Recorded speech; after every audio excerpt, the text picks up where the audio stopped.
From Talbot County, Mike Pullen.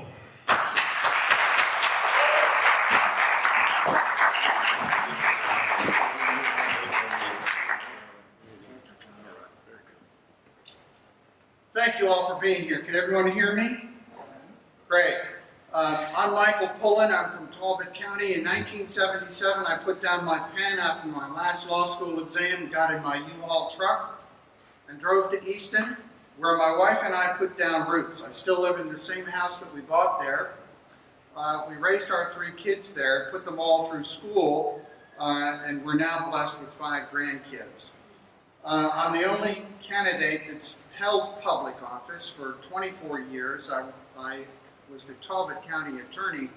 I'm also the only candidate that's actually run for election in Maryland's 1st district. I was on the ballot in 2016. I ran as a delegate to the Democratic National Convention, and the voters in the 1st district elected me to do that. I went to the convention. It was a great convention.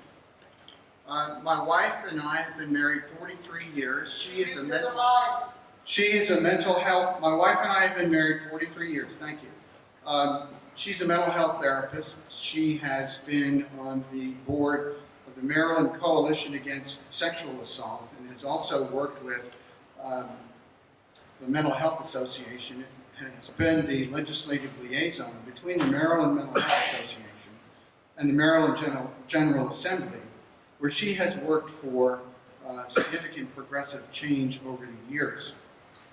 I have been a public defender, a trial lawyer, a partner in a law firm. I run my own firm. I know what it's like to make payroll and run a successful business in a competitive environment.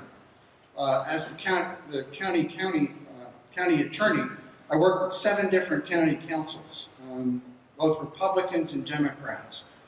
I worked on 2 pieces of legislation that were particularly significant. One, to protect the Chesapeake Bay, that was so effective that the Maryland General Assembly adopted it as a model the following year, and it remains in effect throughout the state to protect the Bay. The second had to do with protecting our healthcare system, protecting 1,200 good jobs and over $100 million in payroll when our hospital announced that they were leaving the community. We fought that, and I was on point, and we kept the hospital in our community. So I liked my job, I was good at it, and why did I leave? We have a crisis of leadership in Washington, D.C. I feel so strongly about what must be done that I feel that I have to do everything that I can. I have represented folks in the 1st district, waitresses, watermen, farmers, families, small businesses, and local governments for my entire career. I know what it's like to be a representative. I know, I see the sign that says stop, so I'm sorry. Okay, thanks very much. Okay, please keep the applause going for all the candidates up here.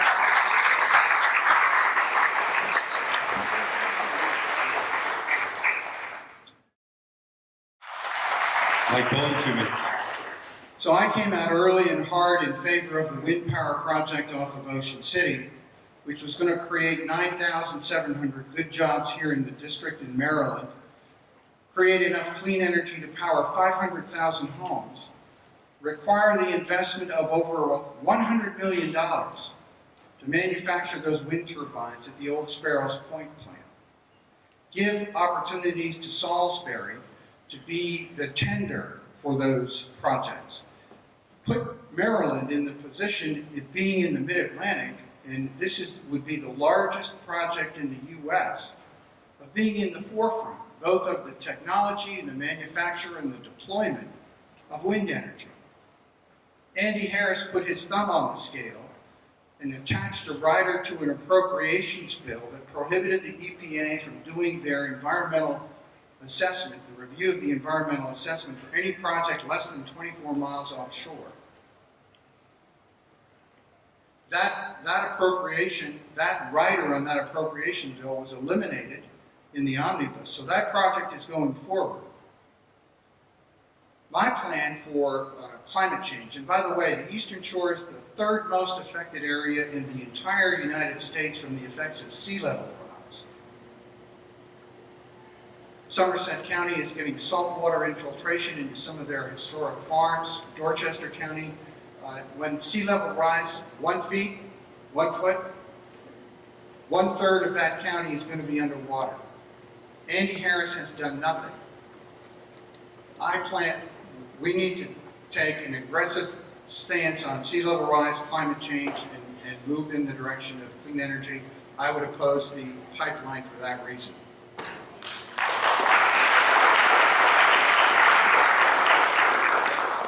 Mayor Lane, 2 minutes. Opposed, 2 minutes. So the system for admission of temporary workers, for example, the crab pickers, was working just fine. If it's not broke, don't fix it. The problem that we have is that we have an ideological attack on immigrants as a group being criminalized and being demonized by an administration that is intent on changing the whole trajectory of our history and our future. We are a nation of immigrants. All of us have our own personal stories. We recognize the value that immigrants contribute to our society. The notion that immigrants are bringing crime is simply false. And we need to talk about this not only in the particulars, but also in the more general narrative. We need to reverse that narrative. We need to welcome these folks who are fleeing terror, murder, rape, gangs in their own countries, trying to create a new life for themselves here.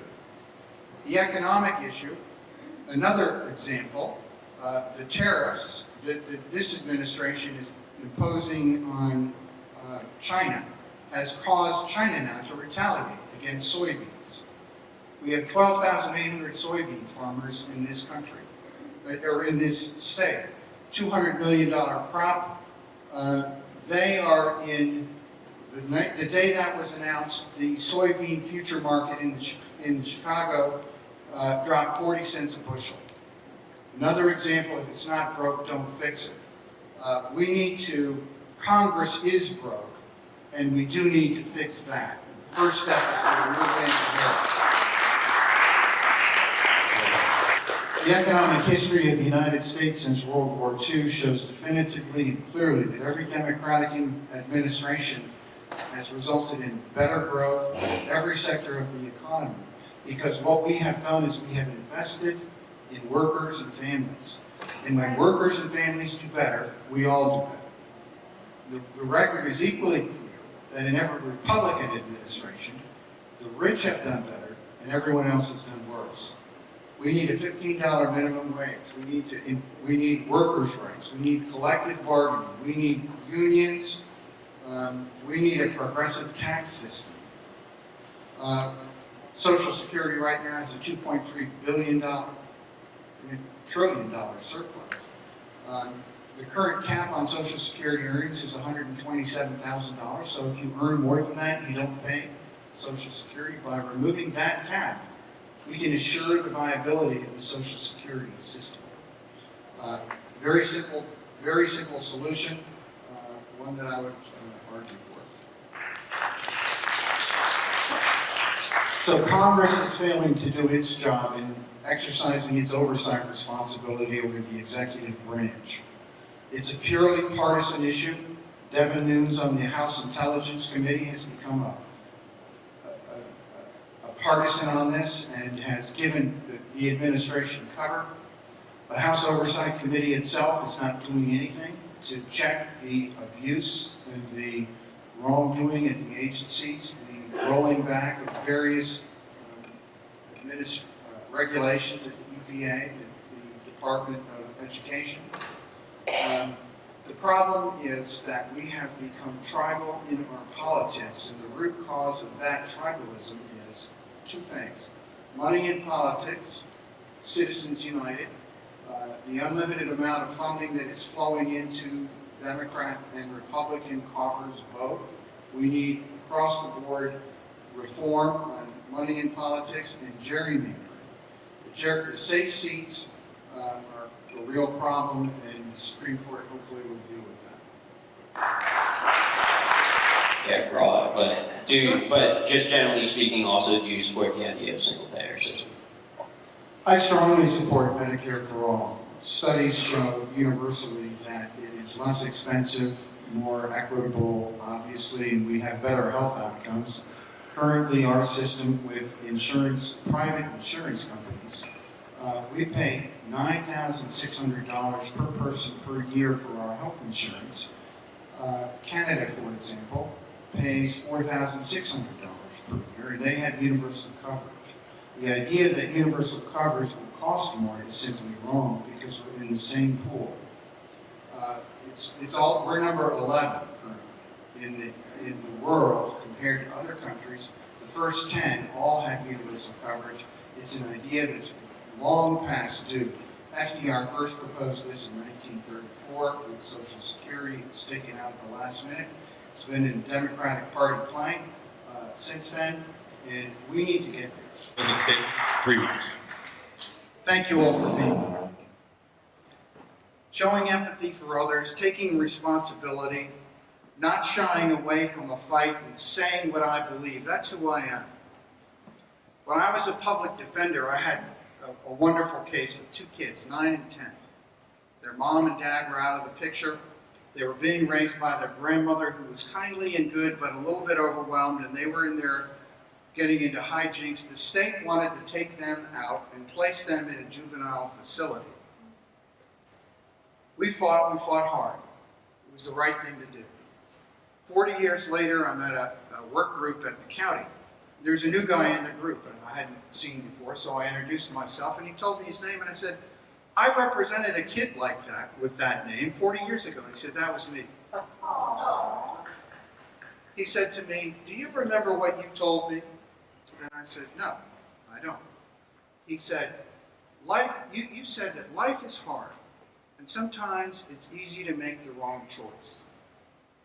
And he carried that with him for 40 years. And he gave that back to me as a gift. And it was a real gift because it reminded me and confirmed for me the reasons that I had become a trial lawyer in the first place. I have represented folks in the 1st District for my entire career, folks just like you and many, many others, small businesses, local governments. I have been in the room when the tough decisions were made. I have seen people at public hearings speaking from the heart about issues concerning them and their families. I understand what it takes to make those tough decisions. We are at an inflection point in our democracy. Our democracy is under attack. I am unwilling to sit this out. The reason that I've left my job as the county attorney to run for this office, I'm not looking for government work. I had government work. I'm looking to be in the thick of it, be in the arena where we need people who are committed to our democracy and restoring our democracy and bringing power back where it belongs, which is right in this room. Working for your families, for your children, for your parents, for our education system, for our environment, for a sensible foreign policy, to bring responsibility back to government. I've seen local government work. I know how it works. I want to make our government work for you. Thank you very much for being here. Thank you for your commitment, and we can do this. Thank you.